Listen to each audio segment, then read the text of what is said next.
Hello সবাইকে, আশা করি সবাই অত্যন্ত ভালো আছেন, সুস্থ আছেন।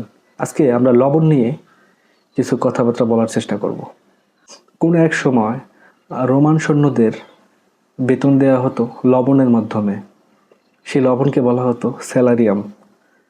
সেই থেকেই আসলে স্যালারি কথাটার উৎপত্তি, যা পুরো পৃথিবীতে প্রচলিত।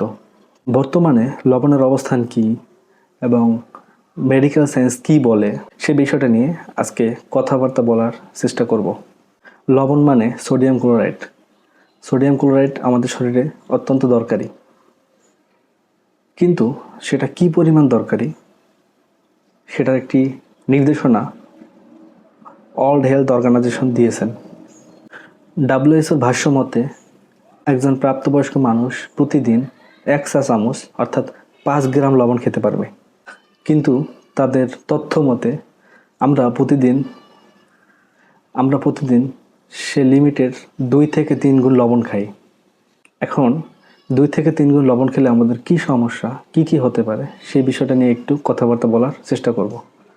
লবণ হচ্ছে সোডিয়াম ক্লোরাইড যেমন আমাদের শরীরে দরকার, তেমন যখন আমরা এটা অতিরিক্ত খাই তখন সেটা রক্তে মিশে রক্তে অতিরিক্ত পানি ধরে রাখে। সোডিয়ামের কাজই হচ্ছে পানিকে ধরে রাখা। যখন সে অতিরিক্ত পানি ধরে রাখে তখন স্বাভাবিকভাবেই আমাদের শরীরে যে রক্ত, সে রক্তের মোট ভলিউম, সে রক্তের মোট পরিমাণ সেটা বেড়ে যায়।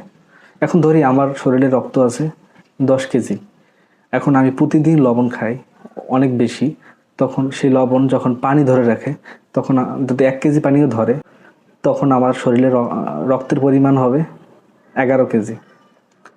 আমাদের শরীরে কিডনিতে একটি হরমোন আছে, রেনিন এনজিওটেনসিন অ্যালডোস্টেরন সিস্টেম, রাশ বলা হয় সংক্ষেপে। সেই হরমোনটার কাজ হচ্ছে আমাদের শরীরের রক্তচাপকে নিয়ন্ত্রণ করে। এখন যখন আমাদের শরীরে পানির মাত্রা বেড়ে যায় তখন সেই হরমোনটা ভাবতে থাকে যে আমাদের শরীরে বেশি পানির মাত্রা হলে উচ্চ রক্তচাপ হবে এবং হার্টে বেশি রক্ত পাম্প করতে পারবে না। তখন সে একটা কাজ করে, সে আমাদের রক্তনালীকে সংকুচিত করে ফেলে। আমাদের রক্তনালী যখন সংকুচিত হয়ে যায়, রক্তের পরিমাণটাও যখন বেড়ে যায়, তখন স্বাভাবিকভাবেই রক্তচাপটা বেড়ে যায়। এবং এরকম যদি প্রতিদিন হয়, এরকম যদি দীর্ঘমেয়াদী হয়, তখন আসলে আমাদের স্থায়ীভাবে উচ্চ রক্তচাপ হয়। এবং আমরা যারা অনেক বেশি পরিমাণে লবণ খাই তাদের আসলে সেই মাত্রাটাও অনেক বেশি হয় এবং রক্তনালীটাও আস্তে আস্তে সরু হয়ে এটা শক্ত হয়ে যায় এবং পরবর্তী সময়ে দীর্ঘমেয়াদী সময়ের পরে সেটা স্ট্রোক এবং হার্ট অ্যাটাকের মতো অনেক জটিল রোগ হওয়ার কারণ। একটু আগে আমরা বলেছি যে সোডিয়াম আমাদের শরীরে অতিরিক্ত পানি ধরে রাখে। যখন অতিরিক্ত সোডিয়াম অতিরিক্ত পানি ধরে রাখে, সে পানিটা আমাদের শরীরের বিভিন্ন অর্গানে পৌঁছায়, যেমন হাত পায়ে বিভিন্ন জায়গায় যায়, তখন আমাদের হাত পা ফুলে যায়। সেই অবস্থাকে আমরা ইডিমা বলি।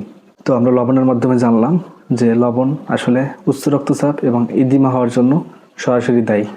এখন আমরা কিডনিতে কি কাজ হয় আমাদের কিডনি সিস্টেমে সেটা নিয়ে একটু আলোচনা করব।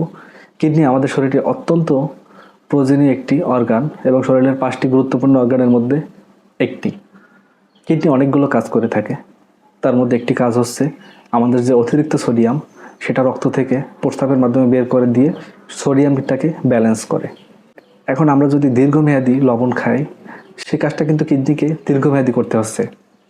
দীর্ঘমেয়াদী করতে গিয়ে কিডনির উপরে অতিরিক্ত দীর্ঘমেয়াদী চাপ পড়তেছে এবং ফলে ক্রনিক কিডনি ডিজিজের মতো ভয়াবহ রোগ ডেভেলপ করার একটি সমূহ সম্ভাবনা থাকে। এবং যাদের আগে থেকে ডায়াবেটিক বা উচ্চ রক্তচাপ আছে তাদের কিডনিটা আরও বেশি ঝুঁকি থাকে এবং তারা যদি এই লবণটা খায় তখন তাদের জন্য সেটা আরও অনেক গুণ ক্ষতির কারণ হয়। আমরা অস্টিওপোরোসিস অর্থাৎ হাড়ের ক্ষয়, সে রোগটা সম্পর্কে অনেকেই জানি। 40 বছরের পরে আমাদের হাড়ের ক্ষয় শুরু হয়। এটার অন্যতম কারণ হচ্ছে এই লবণ। কিভাবে এটার লবণ কারণ? আমরা যখন অতিরিক্ত লবণ খাই, অতিরিক্ত সোডিয়াম আমাদের রক্তে জমা হয়।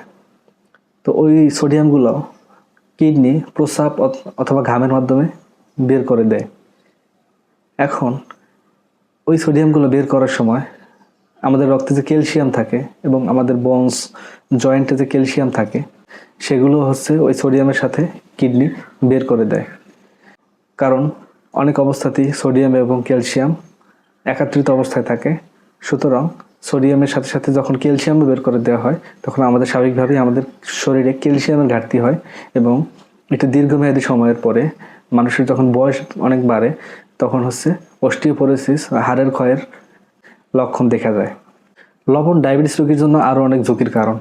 কারণ WHO গবেষণায় দেখা গেছে 60 থেকে 80% ডায়াবেটিক রোগীর উচ্চ রক্তচাপও আছে। তো এরকম যাদের ডায়াবেটিক এবং উচ্চ রক্তচাপ একসাথে আছে তারা অতিরিক্ত লবণ খেলে তাদের কিডনির উপরে অনেক বেশি প্রেশার পড়ে। সেটা একটু আগে আমরা আলোচনা করেছি।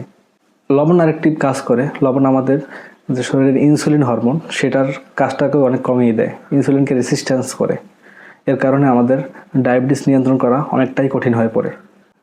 এবং আমরা জানি আমাদের ডায়াবেটিক রোগীদের 3টি গুরুত্বপূর্ণ ঝুঁকি আছে, তার মধ্যে কিডনির ঝুঁকি অন্যতম।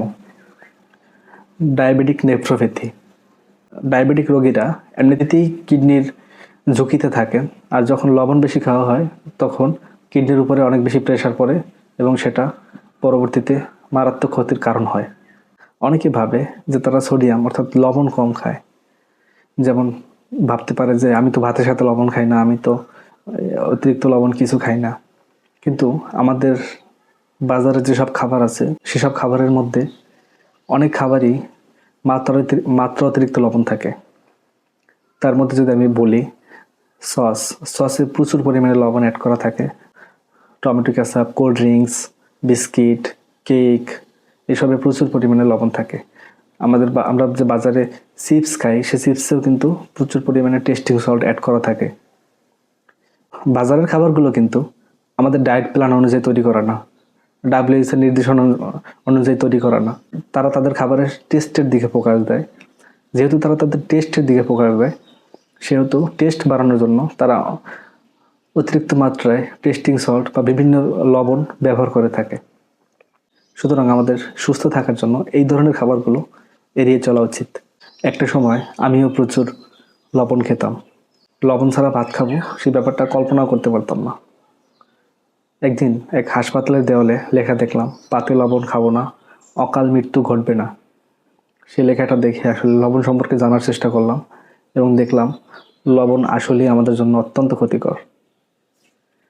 তো ভাতে লবণ খাওয়ার ব্যাপারটা পুরোপুরি আসলে একটা অভ্যাসের ব্যাপার। আপনি 15-20 দিন যদি টানা এটা ছাড়া অভ্যাস করেন, আপনি স্বাভাবিকভাবেই আগের মতো সে স্বাদটা ফিরে পাবেন যেটা লবণের মাধ্যমে পেতেন।